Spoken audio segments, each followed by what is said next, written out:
me mandou uma mensagem, ela falou assim, André, eu tenho muita dificuldade com roda de conversa com os meus usuários.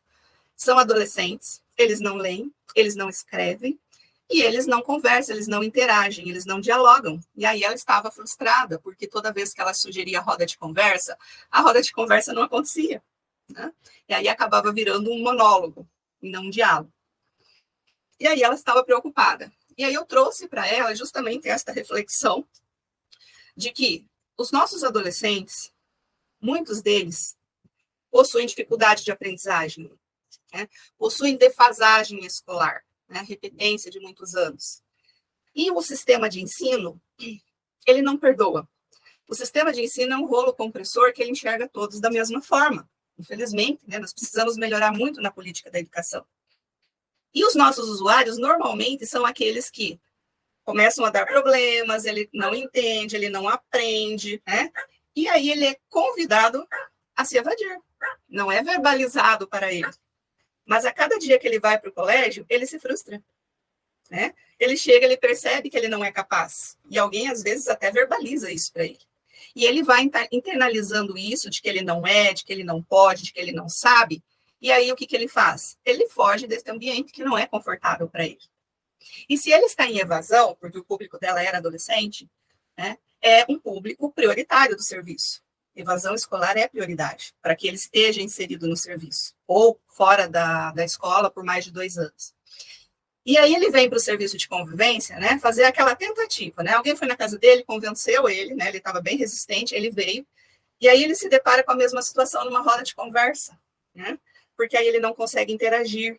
Só que a gente tem que ter o olhar, que é um olhar diferente do colégio. O nosso olhar é de serviço de convivência, que são outros objetivos, né? Então, ele vai começar a se sentir da mesma forma no colégio, se ela continuasse insistindo, né, nesse diálogo posterior ao vídeo, ao filme que ela passava. Então, o que eu falei para ela? Ser educador, né, às vezes é pensar que são mínimos detalhes de evolução. Né? A gente comemora pequenas evoluções, pequenas conquistas no dia a dia. Então, a gente, de repente, tem que segurar, puxar o freio e ir mais devagar. Né? Então, que nem eu sugeri para ela, para que ele não se sinta desconfortável, porque se toda vez que ele sabe que tem um filme, um vídeo na sequência, ele vai precisar verbalizar, ele vai ser cobrado para verbalizar, ou ele vai ser cobrado para escrever, né? Ele vai fazer a mesma coisa que o colégio, ele vai se evadir. Né? Então, a gente precisa pensar outras formas. Nós não podemos perder este adolescente. Nós precisamos ver as suas potencialidades. E aí eu sugeri para ela, ao invés, depois de passar o vídeo, você, ao invés de fazer o diálogo, sugere desenho. Porque se o seu objetivo é ele se expressar, o desenho é uma forma de expressão. Então, ele não vai estar deixando de atingir o objetivo que você propôs, porém, da forma como ele consegue naquele momento.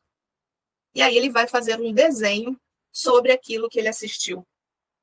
Ele vai para a carteira, lá para a cadeira, e vai começar o desenho. E você vai até a carteira, vai até ele na mesa. E aí você pergunta, João, o que é esse traço aí? Né? O que é esse risco? Esse aqui que você pintou de vermelho, conta para mim. Né? E aí ele vai dizer, isso daqui é tal coisa, isso daqui é daquele momento lá do vídeo. Né? Então, ele está estabelecendo, né, um diálogo com você. E roda de conversa é diálogo. Então, neste primeiro momento, ele não consegue dialogar com todos, mas ele já está se expressando através do desenho, e através do desenho ele está estabelecendo diálogo com o educador. E aí você vai elogiar muito, né? Vai fazer todo o reforço positivo, para que nas próximas ele também se sinta motivado a continuar. Num passado um tempo, que você sente que ele já está mais aberto, você pode sugerir que eles façam o desenho sozinhos, e aí ele mostra o desenho para os demais em roda de conversa. E aí, quando ele mostra o desenho, ele pode falar sobre o desenho, ou você pode, junto com ele, falar sobre o desenho que ele fez. Né? E, neste momento, ele começa a interação. Então, é passo a passo, é devagar, é indo e voltando, né? Mas enxergando que, sim, eles podem sim interagir, eles podem sim comunicar, mas dentro do tempo, do limite, né? E do que eles têm para ofertar. Então, sempre olhar